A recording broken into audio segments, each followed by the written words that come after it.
We are excited to have you here tonight for our My Story class, talking about how to capture those family stories, whether it's your story now, a relative from a while ago, or setting things up for your children. Whatever that story is, we want to show you some fun ways to take advantage of all the stories that happen in our lives. And typically we're thinking of stories from people in our past. So we're going to share lots of fun things. We have Brooke, who's going to walk us through studio. I'm Stacy Croninger, and we have Lisa Evans behind the scenes answering our questions for us tonight. And this is being recorded, so we'll make sure and post that and let people know about all the fun things they can do. Before we get started, let's give away some points to our early birds today, and the points are going to go to Karen Watson. Karen Watson, if you will let us know your account number, we will get you 25 points that you can use for publishing purposes. Okay, so first of all, let's talk about what we have going on this month for savings. We have bags on sale because you know what? Mother's Day is just around the corner. And the thing about these bags is if you want these for Mother's Day, you're going to need to place that order by the 24th of April. That needs to be in our system, 24th or 25th. It's one of those 2 days. So that you will have them in time to give as a gift for Mother's Day, okay? So make sure you get those designed. Now, you don't have to do them just for Mother's Day. There are lots of other great reasons why you might want to do them. So let's look at some fun ideas. How about celebrating a cute baby? So this first one is Circle Dot Baby Girl by Brooke. Then we have Mother's Love by Cassie. And again, this is really some fun things to do for Mother's Day. How about Modern Mother Subway by Roxanne? And then we have Happy Place by Cassie. And again, these are fun for Mother's Day, but you can do them for birthdays, any type of gift, or just spoil yourself and get what you really want for Mother's Day, right? And get yourself a bag. So there's some ideas for that. We also have some additional brag bags. How about Always Remember by Roxanne? And then we have Enjoy the Day by Brooke. So if you want to commemorate maybe your wedding date, that's a great way to do it. Bundle of Joy Blue. These make really fun diaper bags for carrying things around, especially like the messenger bag is big and padded, but even the big brag bags work well for that too. Oh, coming up, we have messenger bags. I love my messenger bag. I use it to carry my computer back and forth every day. And aren't these designs adorable? So we have Dare to Dream, and then we have Love You Family, and more WAG. I have to confess, I have dogs on mine too. And then there's that fun idea for a diaper bag, Bundle of Joy Peach. So it's very similar to what we saw before. It's just in the peach variety. How about hipster bags? The fun thing about these hipster bags is they are great for just everyday use, or especially for vacation if you want to have something that you can carry everything in. We have two sizes, the original hipster and then the large hipster. And the large hipster actually will hold an iPad very comfortably in it. Sorry about that. We have Beautiful Love by Roxanne, The Little Things by Brooke, Chalkboard Motivation by Carrie. I love that chalkboard. It's so fun. A Life That's Good by Lisa. So there's some cute ideas that you can do for hipster bags. And then we have the two new ones that we just brought out last fall, the carry-all totes and the lunch bags. We have the Momster carry-all tote, and we also have the Little Things carry-all tote. So this shows you what the tote actually looks like. This is one of the designs on the front of it. In the lunch bags, we have family picnic lunch bag here, or we have beautiful day lunch bags. So that's what it looks like. It is insulated. And it is really great to just carry your lunches in. So there's some fun ideas for carrying things around in our different bags. So keep in mind, those are on sale till the end of April. And if you want them for a Mother's Day gift, you'll need to get those ordered by April 25th. So let's talk about some template inspiration. I'm going to show you a few things that we've added recently, and then we're going to dive into some templates that are specific for telling the stories. We have National Scrapbook Day coming up. It's the first Saturday in May, which happens to be May 6th. We are going to have an all-day virtual crop that day. We'll be getting some more information out about that. But if you are holding your own National Scrapbook Day event, we've created some things that you might want to use for that. For example, there's an invitation, the 4x6 invitation. There's that fun 8x10 wood print. That would also translate great into a poster or a metal print. So keep in mind if you're looking for something fun to hang up. And if you have a craft room, that might be a fun place to put it for your craft room too. We have large address labels. And then we also have a 5x5, 8x5 notepad set that has cute quotes at the top and then the National Scrapbook Day logo. There are additional items. You just need to go look for National Scrapbook Day, and you'll find those. Some of these are ones we had last year that we've just recolored to match our brand new logo that you'll see that was created here. It's just so fun and playful. Then we have some Mother's Day templates in the way of prints and scrap pages, love mugs, and business cards. Aren't these so fun? I love these fun designs. Love mugs are a great gift as well for mom, and it's a fun way to capture a favorite memory on those.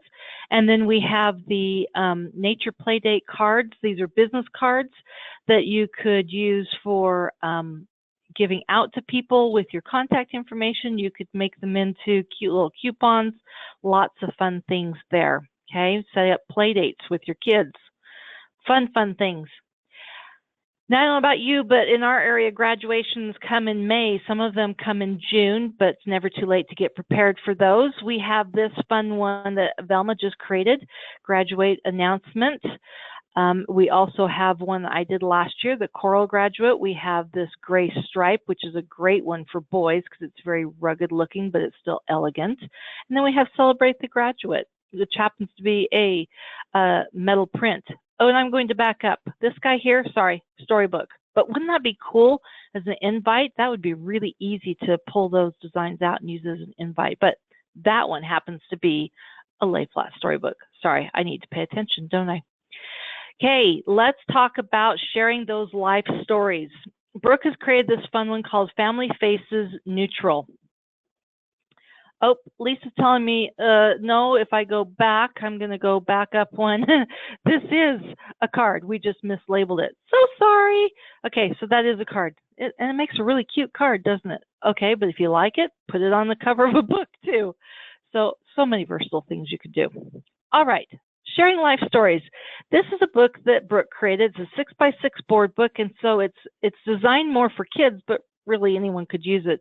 But for kids, it's a fun way to tell them about their relatives. So your grandpa, your mother, your siblings, your cousins, because sometimes your families are separated and they don't get to know all those people. And so this is a great way to show pictures and tell a little bit about them. I love that this has their favorite color on it.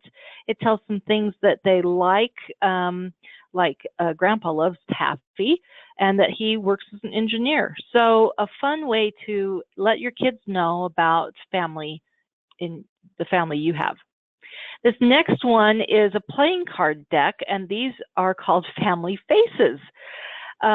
Again, fun way to get your kids to know the different people. And the great thing about this, there's 52 cards, so you could easily go a couple generations, or you could do all cousins, or one side of your family. Maybe it's your side of the family, or maybe it's your husband's side of the family.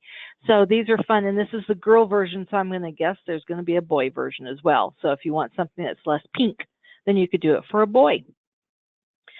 Then we have Family Flashcards by Brooke. This is also playing cards, and the concept here is that you would identify them, match them up to whoever it is that is in your family. Okay, so you could quickly learn about them, their birth date, who they were married to, who their children are.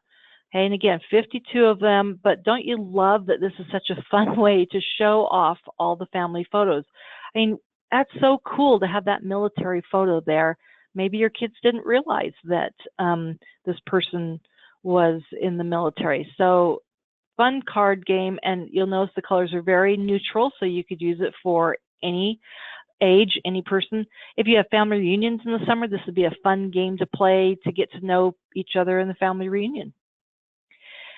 Now, I think one of the hard things is knowing what kinds of things you want to put in your book or asking questions. Heidi Arvey has a great book that you can buy from her that has interview questions that you fill out, and then you type them up into your book, and it goes through from when you're born all the way up to your adult life. This is another one, and Brooke put this together. It's in two formats, an 8.5 by 11 scrap page, so it's just one page, or you could get a set of flyers, so it's 30 pack, which means you could hand this out to multiple people. But it's got lots of great questions on it, like when did you go to school? What was school like for you when you were a child? Some of the questions that you just don't think to ask, you know, what pets did you have growing up? What were your favorite hobbies to do when you were in school? I recently asked my mom a bunch of these questions, and it was really interesting to learn about her time in 4-H and that she was boy crazy.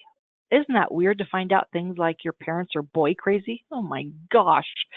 So, you know, think about the questions you want to ask. There are great resources online. As I mentioned, Heidi Arvey has a book, or we now have this fun pack that you can do as well. Now, these are some other ways besides books that you can tell life stories or capture those fun memories, make use of those old-time photos that you have hanging around. This first one is an 11 by 14 print, and it's called Because of Them. And then Brooke made this also into a wrapped canvas. Love this quote, "We are who we are because they were who they were." And it's so true. All the things that get passed down from year to year. So show those pictures with a beautiful quote like this. Then we have this wood print, Our Roots Go Deep, that Brooke created. It's just a great representation of your family tree. You could put photos on there as well of your family members, but it's just so beautiful to hang that on your wall. We have some existing templates that we want to remind you about. This top one is Life and Adventures that Marin Barney created. It's an 8x8 storybook. It has lots of space for putting in the stories of your family members. And it's just really a fun way to do it. Lots of words, but very simple design, so you don't have to be overwhelmed by everything. Below that is Picture Perfect Memories. It's an 11.5 by 8.5 storybook. I love the look of this, especially if you're doing heritage photos, because you have these fun photo corners. The colors are a little bit more aged looking. And again, you can include the stories. You can list the chronological history of your family. So if you have a family story that you're wanting to tell, this is a great way to capture that. And then this one's a new one from Lisa Evans. It's called My Life Story. And it's a really fun way as well to capture all those great stories. And look at all the space you have for writing. And the thing I like about this one is it uses some of our newer collections, but in a very neutral way, so that you don't have to have just, you know, the old time look. You can use some of the newer things and still incorporate those heritage style photos in them. Just look for different patterns, but this chevron pattern I think is one of my favorites in there. So room to put your photos, put your names, your stories, all sorts of fun things. So take a look at that. Okay, before I turn it over to Brooke in studio, we're going to give away some points again, and I need to find my attendee list. There they are. Okay, so this time we're going to give points to Miss Sarah Lou Lance. Sarah Lou Lance, you are getting 25 points if you'll pass your Heritage Makers ID over to us. We will get those points added in for you. Let's turn the time over to Miss Brooke. Brooke, are you ready to take over the controls and show us some things inside of Heritage Makers? Yes, I believe I am. Okay, handing it off to you, ma'am. It's asking for control. There we go. Okay. Are we seeing everything we're supposed to be seeing? I can see you. Can everyone else see Brooke's screen as well? I'm going to go with yes. Lisa says yes. Okay, we will go with that. Okay. All right. So I just wanted to pop into a few different templates really quick tonight and just focus on a few different ways that we can showcase our family members' information in these fun projects. So a couple of different ways that I will show are more adult focused, like this book that I'm in right now. And then I'll show a few more kind of kid-centric to show how we can share our family stories with our children, which is very important. So I wanted to hop into, this is the Picture Perfect Memories by Roxanne. And it is a very, very information heavy, no, oh, I opened the wrong one. I'm in Picture Perfect Memories, which is more photos, lots and lots of photos. So if you're like me, and I tend to focus more on photos, especially if you haven't had the ability to get all of the text to go with them, stories and everything, even just having those photos is very important to have our family be able to look through and know who this is and where they come from. So this is a very photo-oriented template, and I just wanted to show a few pages.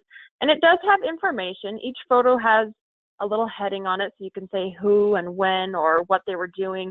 And then each one focuses on, I think each of these is a year, or it just tells the year with each spread, and just a little bit about what was going on or what about that specific person. So still just a very beautiful way to catalog photos if that's the focus of the project that you're working on. So still having all of that information. This has that chronological history that you can include, whether it's about the entire family or about one person in particular. If you're doing a personal history, just a great way to have all that information in one place. So I wanted to pop into the other one that goes with this kind of as a set, but this is Portraits of the Past. This one is, at least I think I popped in the right one. Yeah, the other one was Picture Perfect Memories, and this is Portraits of the Past. So this one does still have photos, but it is very much more text oriented. Let me go through and load. So it's still got that chronological history page, which is really nice to have, but then the pages themselves have a lot more text. You have a genealogical family tree here that crosses across 2 different pages and is very gorgeous. Sorry, my internet is a little bit slow tonight. I'm going to go ahead and toggle off the design guide just so we can see this a little bit better. But very easy. Each of these is a text box, so you can very simply change out the names. You can delete boxes if you need more boxes or less, or however to suit your family. But really nice to give you that layout already, and just nice to keep all of the family names in order. And then, sorry, again, my internet's a little slow today. So you've got a page here, The Ancestors of Peter Bakke, and it's paternal ancestors, maternal ancestors, his parents, and just in detail about each person in the family, which is really nice. So I love that this template goes a bit more in detail. If you have all the information and need a place to catalog it, this is great. And it ends up being a gorgeous book that is amazing to look through and still has plenty of places for photos, but this one just has a lot of space for text, which is really nice. Okay, so those ones are a bit more adult. Also, along with that, I wanted to hop into this because of them wood print that I made and show you guys a nifty trick when you're dealing with old scanned photos. A lot of times when we scan photos, they turn out different colors. You've got some that are a little more brown, some that are a little more gray when you're talking about black and white photos. So I wanted to show you these in here. I've actually applied a filter too. So I'm going to turn this off, and I'm going to show you how to turn it off on all of them. So I just turned off the filter on this one under the toolbox inside the effects tab, just under filter. There's black and white and sepia. So all of these have a sepia filter on them. I'm going to turn that off, and then I'm just going to, while it's still selected, I'm going to click copy, and then hurry and click these other 5 images. I'm holding down shift so that I select all 5, and then edit, paste special, paste format. And this is just going to add the same non-filter to all the rest of the photos. So these ones you can't quite tell too bad, but they each have a little bit different coloring to them. I'm going to grab some of my own photos that I scanned from my husband's family history and throw them in here, and you'll see that a lot of these have different colors to them based on however old the photo is, when it was taken, the film type of the time. They're all just a little bit different. But I'm going to hurry and throw these in there. I think I'm going to use this fun track jumping one. I love it. So I've got all these different photos. They're all gorgeous, but they are all different colors. So if you like that look, that is perfectly fine. Keep it that way. It's gorgeous. but I'm going to give them all a sepia fill color so that they all have the same coloring. And see, I could do it one at a time like this, or I could have one selected with the sepia, copy, and then grab these other three down here, edit, paste special, paste format, and again, give them all that sepia fill color. So it gives it a nice look with this, and especially being on a wood print, it makes it all nice and uniform, but you still get the beauty of each photo. So just a fun tip. And also with this, you'll notice there's this fun mint stripe on the top and bottom. If you don't like mint, or if you have a different color preference, or if you want to change out any of the papers on here, super simple, just like with any Heritage Makers project. So I'm going to go down here into the art collection, and let's go to this fun You're a Diamond collection. I love this, probably my favorite of the new art collections. And we'll just grab, let's see, I don't even know what I want to play with. So even if I wanted to grab this, and you'll notice it's pink because it is locked. If I were to grab this white paper and drag it up, I can drop it right here in the drop art here to swap box. And I could just swap that out to be a nice white accent. I could make it green. Oops. You definitely don't want to miss that box where it gives it to you. I'm using a trackpad on a laptop, so it's a little bit more sensitive. But if I drop it in that box, I could swap it out and I could have green or this fun kind of corally red. I think that one's really pretty. And then I would just want to do the same thing on the bottom here and give it just a little bit of pop of color, just something to accent and draw it all together. So really easy to just swap out your photos, and that one is so simple to customize to yourself. There's not much else that you need to change. You could just change out the photos and be perfectly finished. So just a really easy project and a way to add some of your family history to your home decor. So next, we are going to hop into the Family Faces board book. And I don't remember, I didn't look to see if Stacy showed, but there's different versions of each of these. So each of the different types. And I'm working on an 8x8 storybook of each of them and a couple different product types to go with the set. But each of them comes in 3 different finishes. So there's a neutral, there's a girl finish, and then there's one that's more boy colored.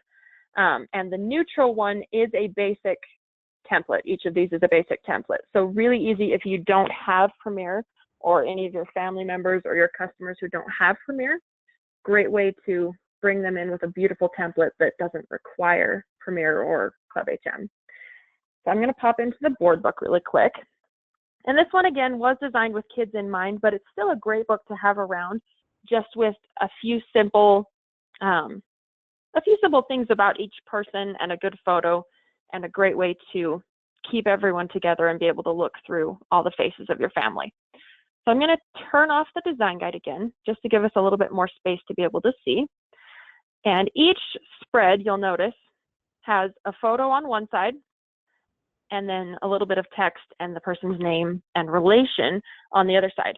So again, the idea is to give this to a child. So you've got their name on the front. So like this is Nolan's Book of Family Faces. You could easily change this to the Gilbert family or whoever, so that it's not focused on one person. But with this being for a certain child, you can add the person's relation. So like this is your father, or down here, this is your sister. And it's just a nice way to give them that relation so that they can relate to each person. It's not just a name on the page. This is your aunt, this is your sister, whoever. But it's a really, really simple layout just to be able to add a little bit about each person. You could add a couple of facts as a bulleted list, like the birthday and favorite food, favorite color, the day they were married, anything like that. Or you could change it into entirely a text paragraph like this. So I like to do a little bit of both. I love having a birthday in there. And if they are deceased, you can have the day they died as well, or the day they were married, the day each of their kids were born, whatever you want to include. But it's up to you what you want to focus on. So I wanted to show really quick and easy how to put together a simple page like this. So I'm going to just grab these text boxes and delete them and show you how to make it from scratch. So if we are in Studio and have a nice blank page, I'm going to come down into the Content Explorer in the Text Boxes tab and click this title box and drag it up here. Now, if you haven't played with these much, each of these three options, they all do the exact same thing. They just start out with slightly different formatting. So I personally always start with a title text box, but it really does not matter. This is just what I'm used to using. So I drag up a title text box, and then I'm going to type in a name here, and we'll just use my dad's name, just because making up names it takes time sometimes. All right, and notice I made the text box a little bit bigger. You do not have to do that at first, but if you start making the text larger and the text box is still small, you'll notice you only see a sliver of the text. So it helps to make the text box a little bit bigger at first, just to make it a little easier to see. Now I'm going to go up here and select a font. I almost said a text. Select a font. I really like the look of the I don't even know how to say that. It's one of those words that you read in your mind but don't necessarily say out loud very often. I've always said diatma, but there's an extra I in there, so that's not even it. It's like diatima. I don't know, but it's a beautiful font. And then I'm going to make it a bit larger, maybe up to 60 or so. And I like having space for the last name on its own line, because you never know how long a person's name is going to be. And so if you're typing in several different names across a project, it's nice to be able to know that you're going to have space for them, unless you have family members with very, very long names, which we all do, right? So I'm going to bring this up here. And under the layout tab, I like to center things on the page so that I know that they're sitting where they're supposed to. So I'm going to go to page and then align center. And you'll notice it just jumps to the middle of the page, just to give it a nice look. Now I want to add that relation, and I want it the same font, but slightly smaller. So a nice easy way to do that is to grab that text box and copy and paste, so you have a second one. And then I'm just going to change the text in here. And notice it's a little larger than we want it, but I'm just going to tighten up this text box a little bit. And you can either go under the tools and change the font size, just like we did before, or a nifty trick is you can hold down Shift and Control, or Shift and Command if you're on a Mac, and then grab the corner. Oops. Make sure you click the keys before you start moving the corner, but it makes it smaller. So you can set it to however large you want. I'm going to go about there. And then again, same thing. I'm just going to page, align center, just so it jumps in line with the other one. So I've got that nice heading and subheading. And then I frequently click save so that it updates my thumbnail over here, but unnecessary, just a thing that I do. I'm going to paste again. So I have another text box, and this is not necessary because I'm going to change the font, but it's just a little bit quicker than going down here and grabbing a new text box since I already had it copied.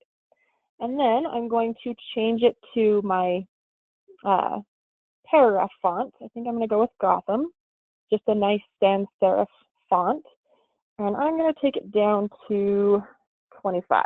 So I just type it in here and then hit enter on my keyboard, and it'll change it right to the size I want. So then I've got this nice large text box, and I can take up as much room on the page as I'd like. And then I can just type in any of the information that I would want. So for example, birthday, and we'll say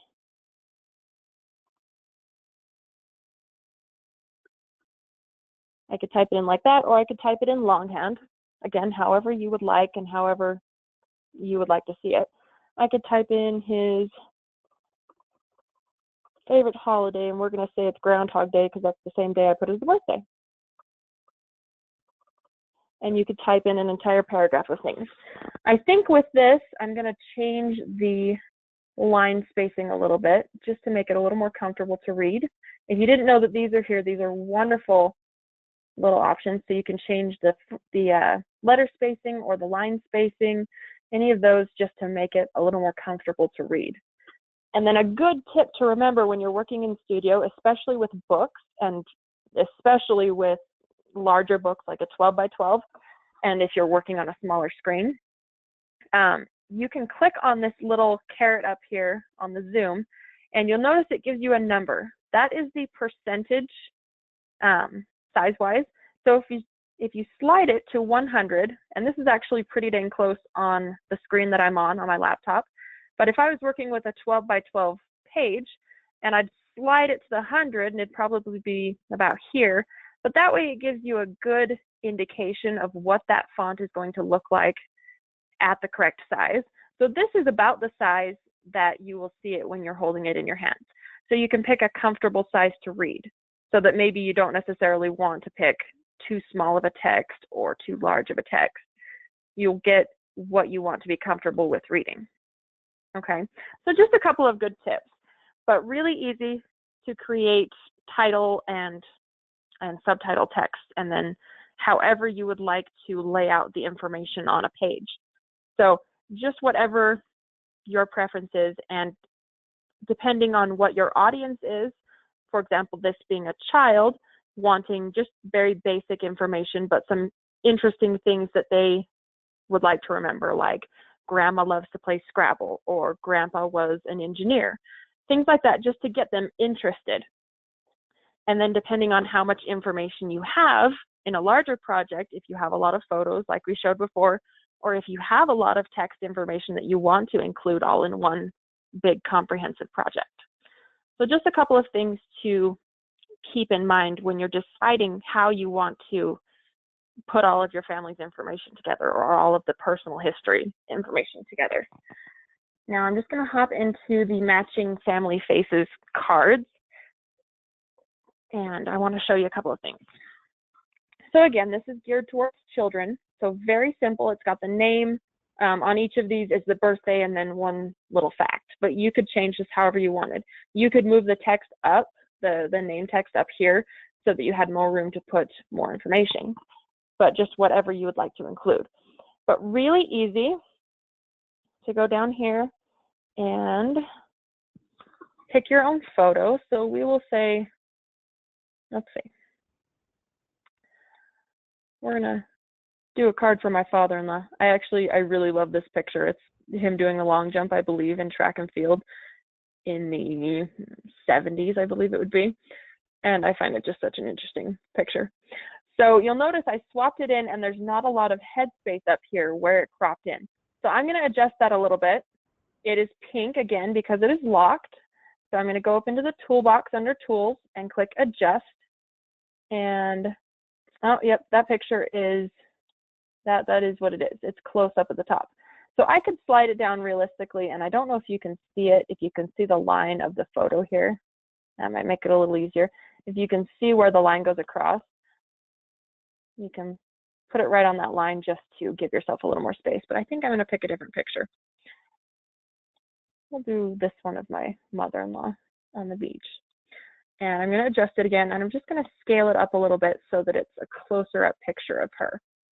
Now, when you do that, you do want to make sure and unlock your picture and see what color the border is. This one you'll notice has turned to orange, which means it's a little bit larger than it would like to be. So I'm going to lock it up and adjust again and scale it back out a little, and let's see what it looks like.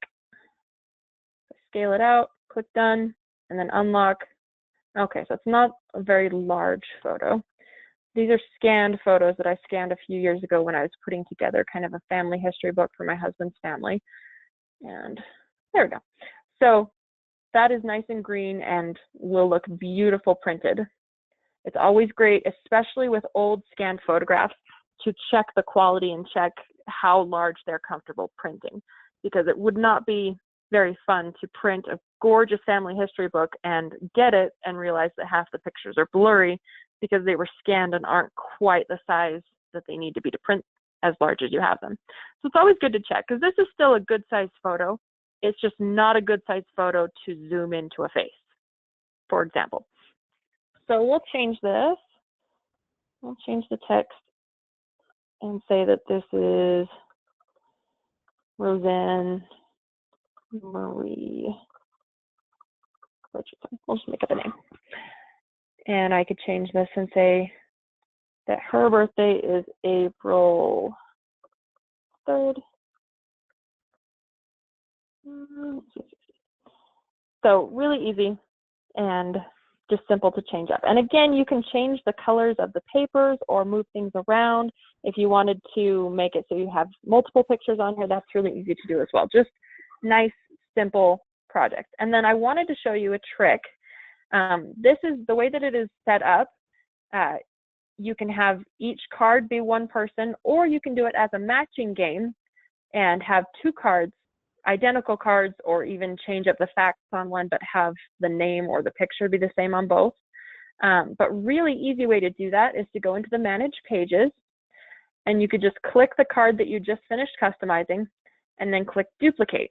And then you've got a second card of that same person.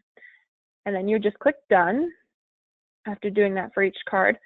And then even if I wanted to change out the picture on the card so that it's still her, but a different picture. And again, I'm going to check size. So that one's a good size. I might even scale it in a little bit because it's kind of a distant picture. Yep. These pictures are not very large to use for family history books, but still good. Okay. Turn off my design guide again. So I could change the picture, and then I could even change the facts and say something different about her on this page, but the name would be the same, so it'd be a fun matching game to have to put people together. So just a fun kind of idea.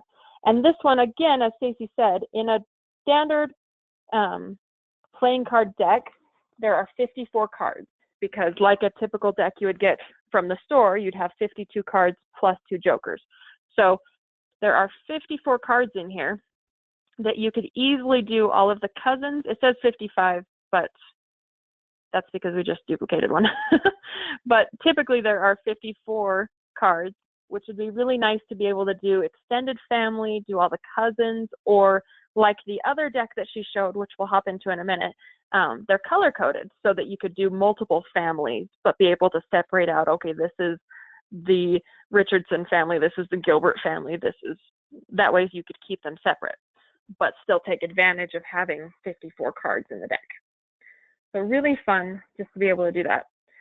And then we'll go ahead and hop into these flashcards really quick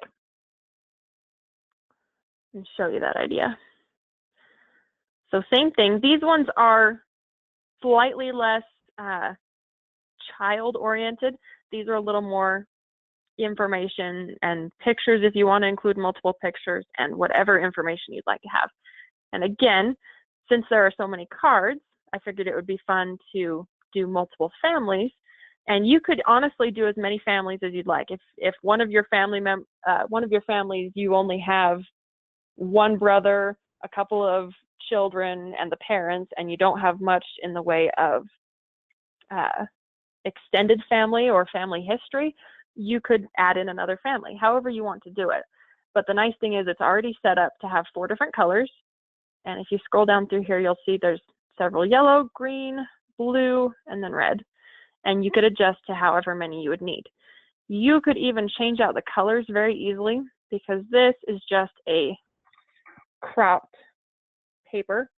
So if I came down here into the art collection again and go over here to my papers, I could change them out to be these gorgeous colors from this collection, and then just do that on each of the cards as I'm going through and adjusting them. Just a fun way to change up the colors to whatever you would like to see, whatever you would enjoy as you're playing with these cards.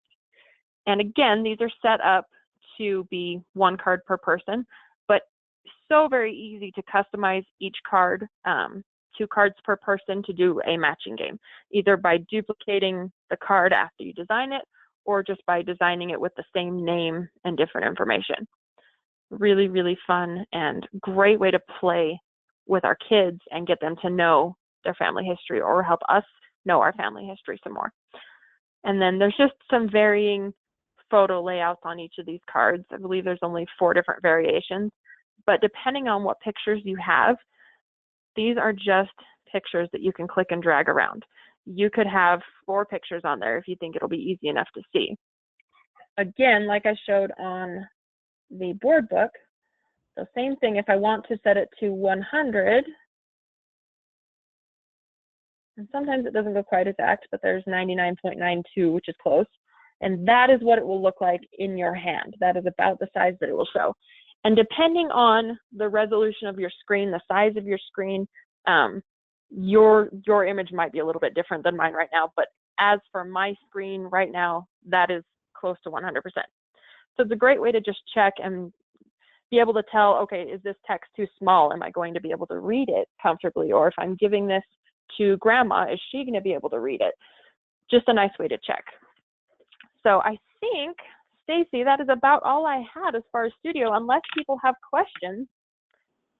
Well, I don't think I have seen any questions. So, am I still on speaker? Oh, I was still on speaker. Really sorry. I don't see any other questions. Anyone have questions they want to ask real quick before I take the control back from Brooke? Let's give them just a second, Brooke, and see what they say. Okay. How do we find collections? Joyce, what specifically do you mean by how do you find collections? I'm guessing she means how do you find the collection that was used in the project. So I'll show that. Okay, we'll go with that route until, yeah, that sounds great. So a couple different ways. If you're on the project page like this, you can click the item and then right click and it will open up this selection, and then you can do open collection right here. And it'll open the collection that this is from. The other way would be to go in the My Projects tab, and you can do this for, let's make this visible. You can do it for your current project, or you can find any of your unfinished or completed projects, or even templates that you like in your account. And then you could go to the page in question and say, I like this chalkboard page, but I want to know where it comes from. You click on it, it will tell you the name, Blackboard Romance, and then you can open this collection. Just a great way. Sorry, these ones are really hard to see because they're all little white things, but so you can pull up the collection that it actually comes from. Okay, she was also wondering, like, if you're looking for birthday cards, so I'm guessing we're going to go back to the template gallery. How about if we try that route? Yeah, she's looking for templates. Okay, perfect. We'll do that. Let's go to the template gallery. Well, first, because I opened that, if you click template gallery, you'll have these selections here. And for one thing, we could click birthday. And you will notice it also shows you upcoming holidays, and this does change based on the time of year. But if I click birthday, it'll open up all of the birthday themed templates. If I want just birthday cards, under birthday, I could click greeting cards and invitations. Again, my slow computer, but it's working. And it would open up all 812 card templates that are themed birthday. And so you've got all kinds of fun different things. If something's part of a set, if you click on it, it should show all of the different coordinating pieces. Some older templates we haven't quite gotten coordinated into sets yet, but any newer templates should have all of those showing. Just a fun way, especially for birthdays. Perfect. Gloria is wondering if we have any Hawaiian art. So will you do a quick search on our, show them how you get to the art gallery without being in a project. Oh, without, I can do that. Okay, yeah. So if you are in your account, you can scroll down to the bottom of just about any page except for the template gallery. And under how it works here, you have the art catalog. This will show exactly the same as it does inside Studio, except without being inside a project. So this search will be the exact same if you're inside a project and looking for certain art, but this is just a fun way to look through the art collection without having to be inside a project. So if I search Hawaii, so there's a couple of different older collections, but there's also some art pieces here or there.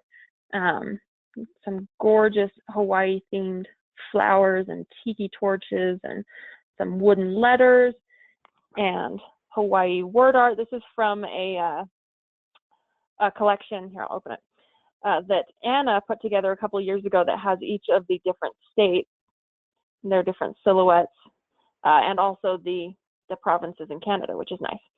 So you can also search, what is the name of the flower? Hibiscus. I believe we have some hibiscus flowers. Yes, this is one of my favorite. And there's some papers too. Yep, this is lime and the coconut. It hasn't been tagged with Hawaii, but it's a very tropical, fun collection. So you've got sliced limes, there's drinks and coconuts and hibiscus flowers, all kinds of gorgeous elements and beautiful papers and colors. So this is a fun one. But think outside the box. Don't necessarily search for just one term, but search things that you know are related, like you could say tropical or tropical. Yeah, there you go. Yep. So things like that might pull from the same category. So there's a lot in here that's themed tropical. This is a fun one, just a cute little mini collection. So there's a lot if you think outside the box like that. This is the one that we were looking at before. Okay, I think that was all the questions we've got. Well, fantastic.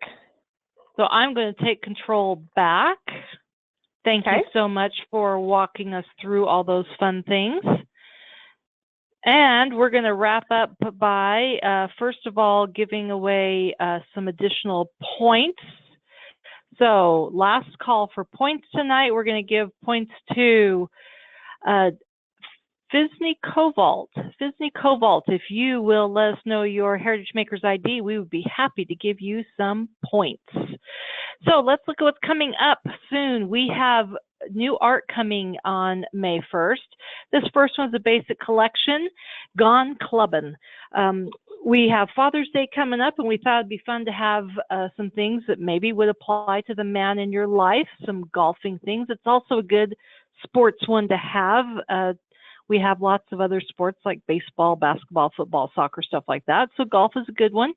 And we are going to have another collection with some Father's Day things as well, so you can watch for that. And then in the premiere, we have these two collections. The first one is Bundle Joy Boy, and I bet you guessed the second one's going to be Girl. Isn't that elephant adorable? Okay, so lots of fun papers and designs in this that you can use for a baby. You could actually use it for anything. In fact, look at that cloud paper. That'd be so cute for a spring project or even summer. I guess there's clouds in summer. There's nothing that says you can't have clouds in summer. And here is the girl version. So it's those same fun designs, just adapted to the pinks and things. But really, this little chevron background paper would be so cute on a card, like a Mother's Day card. That would be a good one for a Mother's Day card. So check this out. Even if you don't have a baby in your life, you are likely to find some things you could use at any other time of year. Okay, next Studio U is going to be May 18th at 7 p.m. and we're going to have a product palooza. We have so many different products out there, and so we're going to look at what are our most popular and our least popular, because we want to get you aware of maybe some of the ones that people aren't even using because they didn't know that they were out there, but also share some of our most popular ones and have some fun with how to create with them, the projects you can make, how you can adapt them to other things. So join us May 18th at 7 p.m. for Product Palooza. Thank you so much for coming tonight. We hope this has been a great experience and that you are ready for going out and creating. And I just have to say, Sally, you're pretty funny. Where's April's baby? Seriously? No giraffe. We went with elephants, but, you know, pretty darn cute, huh? So anyways, thanks so much for coming, and we will see you next month. Have a good night. Thanks. Bye.